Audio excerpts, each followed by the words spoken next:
오늘은 성령 오순절 성령 강림 주일로 지킵니다.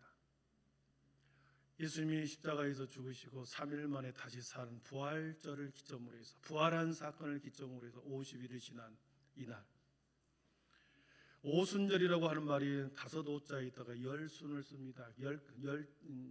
열흘이라는 날짜가 5번이 지나갔다 이 말이죠. 부활절부터 7주간이 지난 오늘, 그리고 오순절, 오늘이 바로 성령 강림 주일입니다. 이 성령 강림 주일은 기독교의 초대교회가 태동한, 초대교회가 시작되는 근원적 사건입니다. 하나님은 이 땅에 2가지 제도를 성경에 이 땅 가운데 만드셨습니다. 하나는 가정이요, 하나는 교회이죠. 우리가 알고 있습니다.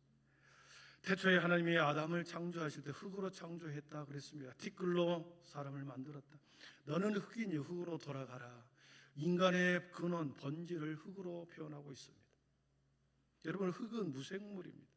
그것 자체로는 아무 쓸모가 없습니다. 흙이 쓸모가 있고 유용하게 작용하기 위해서는 어떻게 해야 합니까?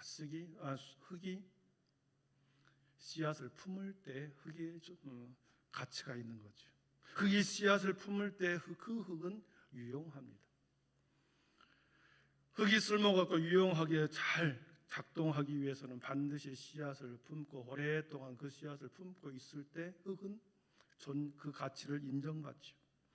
흙 자체로는 아무런 기능도 역할도 없으나 흙이 씨앗을 품을 때 드디어 그때부터 흙은 엄청난 일을 해냅니다.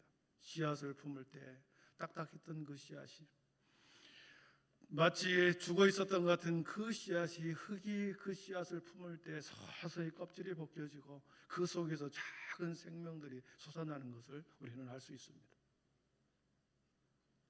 하나님께서 흙으로 사람을 만드시고 하나님께서는 그 속에 코에 생기를 불어넣었다 그랬습니다.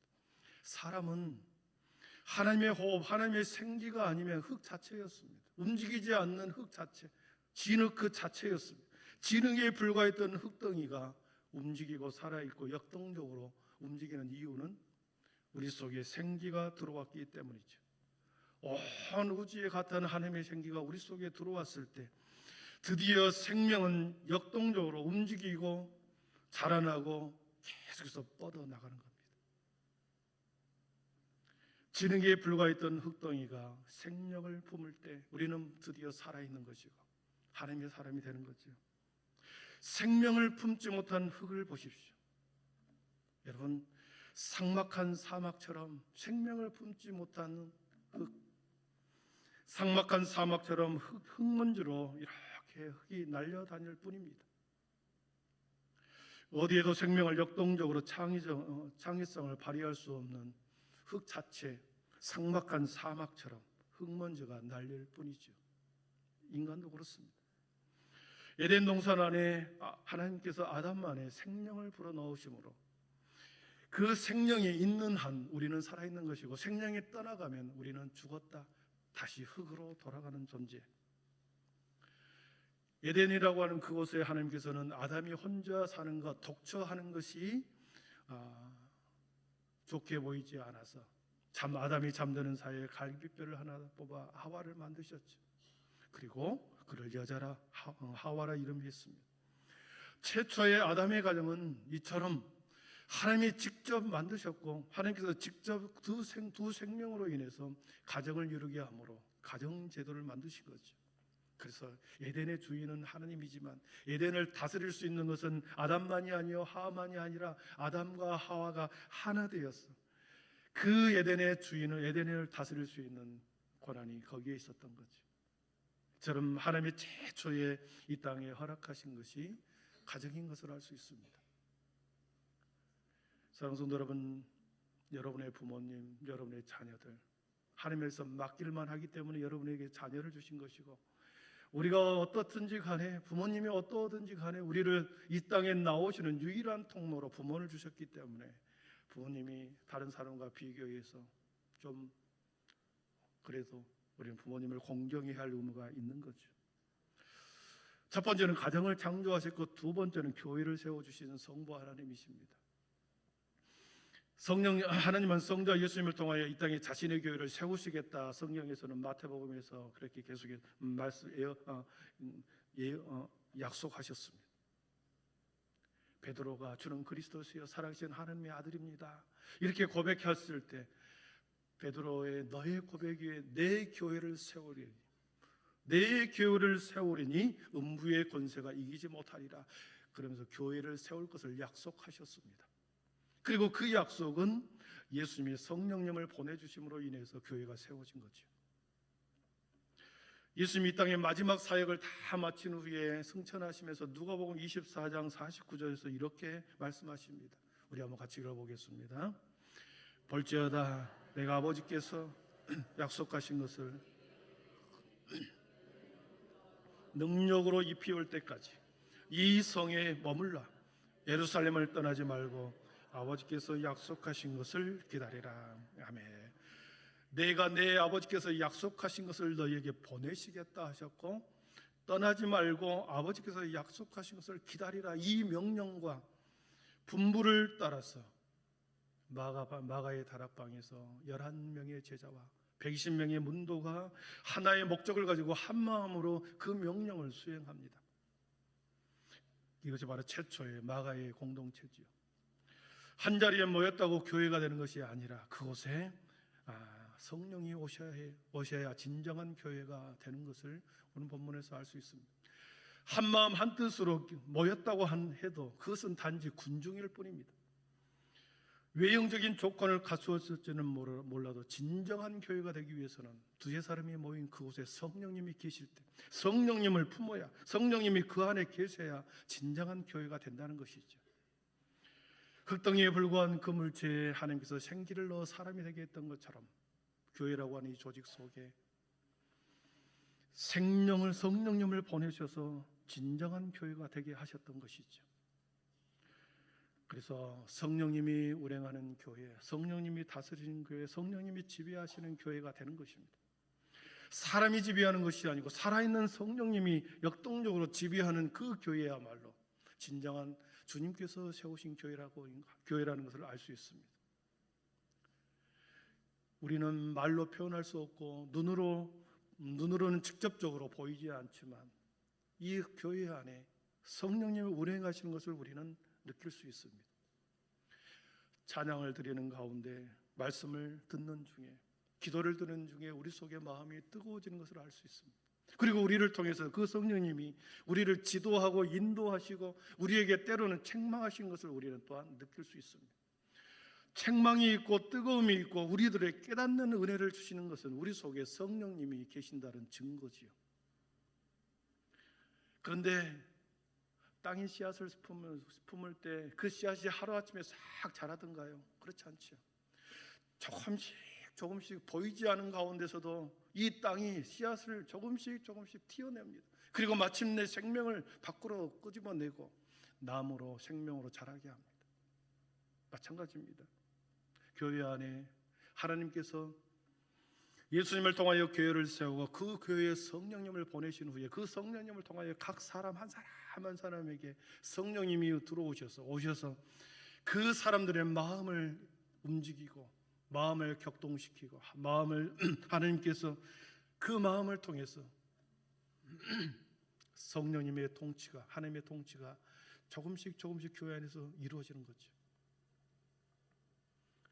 오늘 말씀 2장 1절에 보니까 오순절 날이 되어서 이렇게 말씀합니다. 1절, 2절, 3절, 4절까지 한번 읽어보겠습니다. 같이 읽습니다. 오순절 날이 이미 이르매 그들이 다 같이 한 곳에 모였더니 호련히 하늘로부터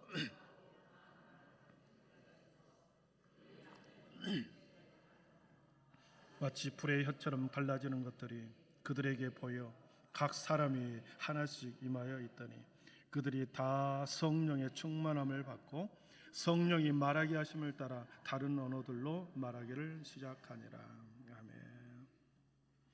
다 같이 오순절날 한 자리에 모였다 그랬고 2절에 보니까 호련히 하늘로부터 급하고 강한 바람 소리가 들렸다 그랬습니다. 호련히 갑자기 뜻하지 않게.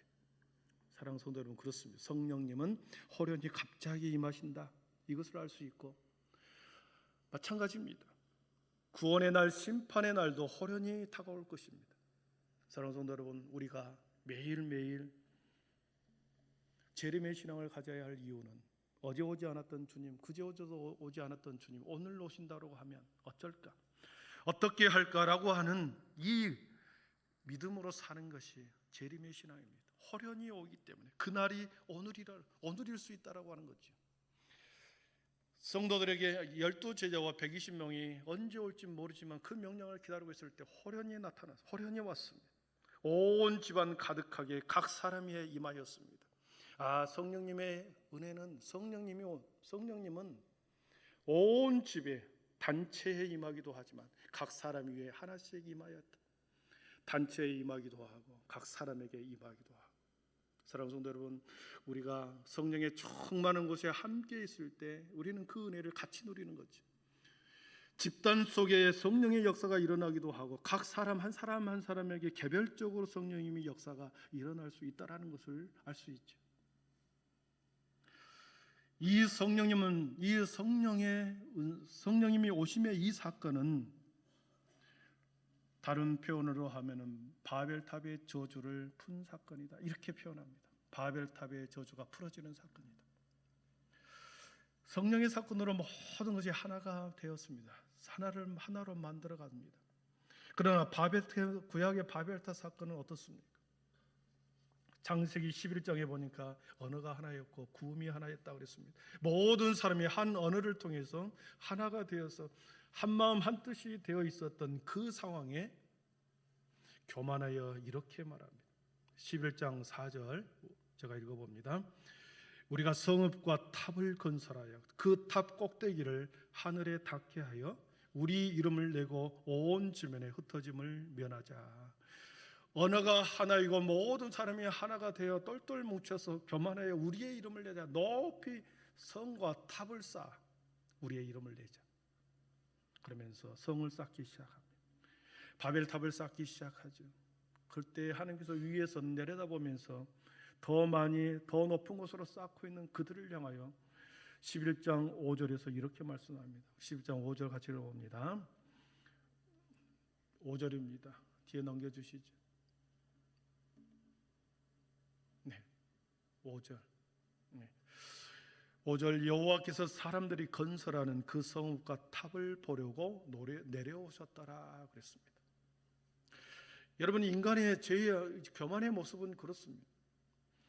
더 높이 더 넓게 성과 탑을 쌓아 자신의 이름을 내는 것이 인간의 본성의 욕망입니다. 내 이름을 내는 것, 내 이름을 더 높이 내는 것.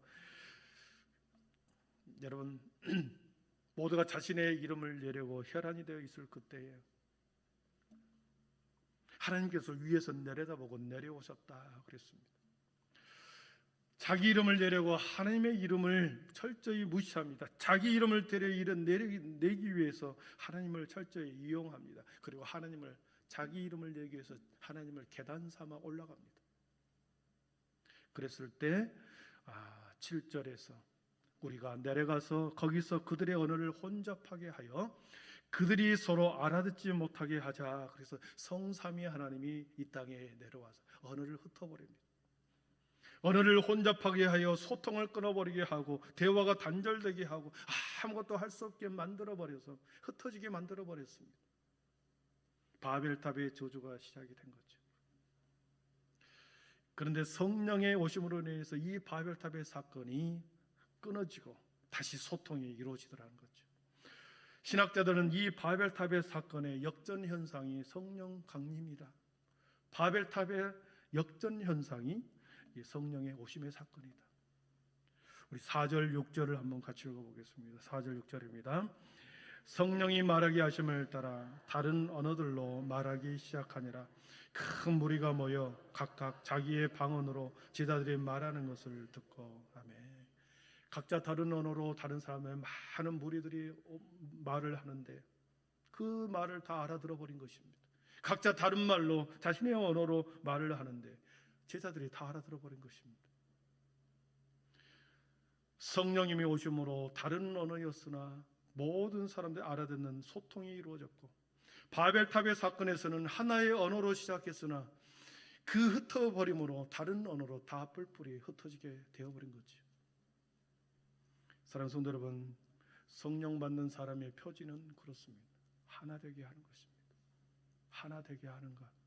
성령 받았다고 하는 그 표지는 하나 되게 하는 것. 성령이 오시면 사람과 사람 사이에 소통이 이루어지고 하나님과 우리 사이에 소통이 이루어지는 거지. 소통이 이루어지는 이 모습을 보고 많은 사람들이 9절에서 11절까지 알 수 없는 수많은 이름들의 도시들의 이름이 나오면서 거기에서 온 사람들이 모여서 대화를 하는데 다 알아들어 버린 것입니다. 이 소통의 모습을 이루어지는 반응을 보면 6절과 7절과 11절에 이렇게 기록합니다. 우리 같이 읽어봅니다. 이 소리가 나매 큰 무리가 모여 각각 자기의 방언으로 제자들이 말하는 것을 듣고 소동하여 다 놀라 신기하게 여겨 이르되 보라, 이 말하는 사람들이 다 갈릴리 사람이 아니냐. 그레데인과 아라비아인들아, 우리가 다 우리의 각 언어로 하나님의 큰 일을 말함을 듣는도다. 아멘. 각각 자기의 방언으로 제자들이 하는 말을 다 알아들었을 때 너무나도 놀랐습니다. 그래서 사람들의 반응은 저 사람들이 제자들이 갈릴리 사람이 아니냐. 무식한 사람을 표현할 때 갈릴리 사람을 표현했거든요. 어부와 같이 무식한 사람, 배움이 없는 사람을 표현할 때 갈릴리 사람들이다. 사랑하는 성도 여러분, 성령이 오시면 무식한 사람 속에서도 배움이 부족한 사람이라 할지라도 목자의 음성을 들을 수 있습니다. 성령이 오시면 처녀의 몸에서 아들이 나왔다라고 하는 것은 주님이 탄생하던 것들이 믿어지게 되고, 성령이 오시면 죽었던 사람 3일 만에 무덤에서 살아났다는 이 기적의 사건을, 부활의 사건을 믿게 되고, 수많은 기적의 일들이 십자가에서 나를 위해 죽으셨다라고 하는 그 십자가의 사랑이 믿어지더라는 거지. 성령을 받지 않으면, 성령이 내 안에 있지 않으면 아무리 많은 지식을 가지고 있어도 믿어지지가 않는 것입니다. 여러분 믿어지신다고 한다면 여러분 안에 성령이 계신 줄 믿습니다. 그러면서 사람들이 그들을 조롱합니다. 세술에 취했다. 다 놀라며 당황하여 서로 이르되 이 어찌된 일이냐 하며, 또 어떤 이들은 조롱하여 이르되 그들이 세술에 취하였다 하더라 그랬습니다. 각 사람의 단어가 그들에게는 통역자가 없었으나 그 말하는 모든 사람들의 소리를 다 알아듣고 한마음 한뜻이 되었어. 그 말을 알아들어서 그때에 성령님이 제자들의 마음속에 다이너마이트를 던지셨고, 그로 인해서 그들의 귀가 열리고 그가 마음이 열리고 이성으로 판단할 수 없는 일들이 벌어지므로 세술에 취한 사람들이다. 여러분, 이 세술에 취했다라고 하는 이 표현은 이사야 선지자에게 하나님께서 천상에서 연애를 베풀 때 쓰였던 단어가 여기서 나옵니다. 이사야 선지자에게 환상을 보여줬는데 하늘에서 하나님께서 연애를 베푸는 장면이 나옵니다. 이사야 25장 6절 우리 한번 같이 읽어보겠습니다. 같이 읽습니다. 만군의 여호와께서 만민을 위하여 기름진 것과 오래 저장하였던 포도주로 연애를 베푸시려니 곧 콧술과 가득한 기름진 것과 오래 저장하였던 맑은 포도주로 하실 것이라. 아멘. 하나님께서 마침내 수많은 믿음의 사람들을 하늘 보좌에 불러서 연회를 베풀 때 하나님께서는 오래 저장하였던 포도주, 오래 저장하였던 맑은 포도주로 그 연회장에서 마시게 했던 것이 보입니다. 아브라함 때부터 숙성시켜 예수님 때까지 1500년 동안 주님께서 숙성한 발효된 숙성된 포도주, 이 성령님이 바로 이사야 선지자가 보았던 맑은 포도주가 거기였습니다. 그래서 그 포도주를 마시는 모든 사람들이 세술에 취한 것처럼, 사랑하는 성도 여러분, 성령의 새 포도주를 마시면 이성은 마비가 됩니다. 우리의 사고, 이성은 정신을 잃고 마비가 옵니다. 이성이 마비가 되고 예수의 심장이 뛰기 시작합니다. 성령이 오시면, 성령의 새 포도주를 마시면 우리 속에 예수의 심장으로 우리 안에 이식이 되어서 뜨거움이 그리고 열정이 살아나게 되면서 나의 생명을 먼 오지로 죽음의 자리로 내어드릴 수 있다는 거죠. 세술에 취하면 사랑하는 성도는 우리는 선교를 가게 되고 우리가 값없이 봉사하게 되고 우리가 받없이 받은 사랑에 대해서 서로가 서로를 위해서 섬기게 되고, 그리고 우리가 하나님 앞에 드릴 수 있는 것은 세술에 취했기 때문에, 이성이 마비되었기 때문에 우리가 이렇게 자신의 생명을 믿지 않는 곳에 던지기도 하고 하나님 앞에 바치기도 하는 거죠. 사랑하는 성도 여러분, 우리 교회가 지난 1년 동안 새 성전을 지으면서 헌금합시다. 하나님 앞에 봉헌합시다. 이렇게 했습니다. 여러분, 그 말에 누가, 어떤 사람이 이 돈이면 내 자녀를 학원을 보낼 수 있고 학교를 보낼 수 있는데, 그러면서 내 속에 이성의 마비가 오지 않았다고 한다면 어떻게 하나님 앞에 드릴 수 있겠습니까? 우리 안에 이성이 마비되고 예수의 심정으로 뜨거워졌기 때문에 우리가 기꺼이 예수의 마음으로 우리가 선교를 가고 봉사를 하고 수련회를 가고 감사헌금을 드릴 수 있는 거죠. 사랑하는 성도 여러분, 말씀을 정리합니다. 오순절에 탄생한 교회 공동체 안에 성령님이 오셨습니다. 생명의 영이신 하나님의 영이 교회 안에 들어와서 교회 안에 모든 교회, 지역 교회마다 성령님이 계시면서 누구든지 와서 돈 없이 값 없이 와서 마시라 말씀하셨습니다. 교회 안에 들어왔는 성령의 세술에 취해라. 어떤 사람이든지 돈 없이 값 없이 와서 하나님의 복음의 말씀 앞에 세술에 취하라. 세술을 마시라. 이 땅의 교회를 통하여 하나님께서 하시고자 하는 궁극적인 일은 11절에 보니까 하나님의 큰 일을 증언하는 것이다. 그레데인과 아라비아인들아, 우리가 다 우리의 각 언어로 하나님의 큰 일을 말함을 듣는도다 그랬습니다. 하나님의 큰 일, 이 땅에서 하나님의 큰 위대한 일을 이 땅에서 실현하기 위해서 하나님께서는 각 사람에게, 각 교회에게 성령을 주셨고 각 사람에게 성령을 보내심으로 능력 있게 그 일을 감당하게 하신 것이죠. 오순절 이후 교회를 통하여 하나님의 꿈이 지금도 현재 진행형으로 그 하나님이 구체적으로 실현되고 있습니다.